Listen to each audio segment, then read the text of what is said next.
তৃণমূল কর্মীর কান কেটে নিল বিজেপি নেতা কর্মীরা। এমনই অভিযোগ উঠেছে রায়গঞ্জের গোয়ালগাঁও গ্রামে। আক্রান্ত ব্যক্তির নাম ক্ষিতীশ বর্মন। পরিবার সূত্রে খবর, কয়েকদিন ধরেই ছাগলে ভুট্টা খেয়ে ফেলাকে কেন্দ্র করে পঞ্চায়েত সমিতির বিজেপি সদস্য মহেশ্বর দেব শর্মার সঙ্গে বিবাদ চলছিল।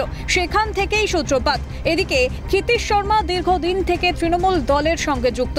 অভিযোগ, তাকে বাড়িতে একা পেয়ে সেই সময় প্রতিবেশী মহেশ্বর দেব শর্মা, বিজেপি কর্মী বিপিন দেব শর্মা এবং তাদের দলবল বাড়িতে ঢুকে বেধড়ক মারধর করে। ধারালো অস্ত্র দিয়ে তৃণমূল কর্মীর কান কেটে দেওয়া হয়।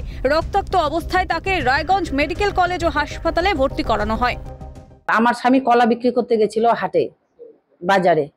হাট থেকে বিক্রি করে আসে বাড়িতে বলে ঢুকছে, এমন সময় 5 জন আসে আর কি আমার স্বামীকে খুব মারধর করছে।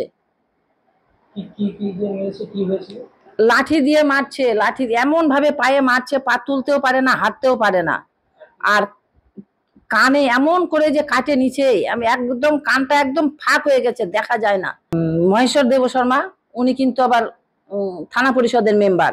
উনি নিজে ছিলেন বর্তমানে। উনি কি করে থাকেন? তিনি বিজেপিতে। এবার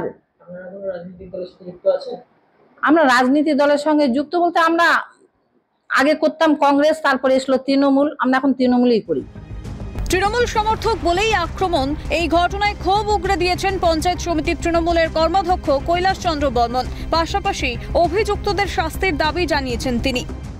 সেটা বারবার তো না হয়, সমস্যাটা সমাধান করা, কিন্তু নিজে আজকে মহেশ্বর বাবু ওখানে উপস্থিত থেকে ওই টিমে উনি একজন বিচারক হিসাবে একটা কান কেটে তার একটা শাস্তি দিয়ে দিল। এটা আমার মনে হচ্ছে নিজে বিচার করলো।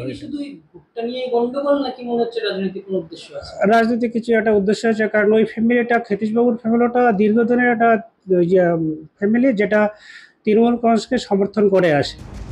দুই পরিবারের মধ্যে বিবাদ, এর পিছনে কোনো রাজনৈতিক আক্রোশ নেই, দাবি বিজেপি নেতা তথা রায়গঞ্জ পঞ্চায়েত সমিতির বিরোধী দলনেতা মলয় সরকারের। এই বিষয়টা হচ্ছে সম্পূর্ণ ভিত্তিহীন, কান কেটে নেওয়া।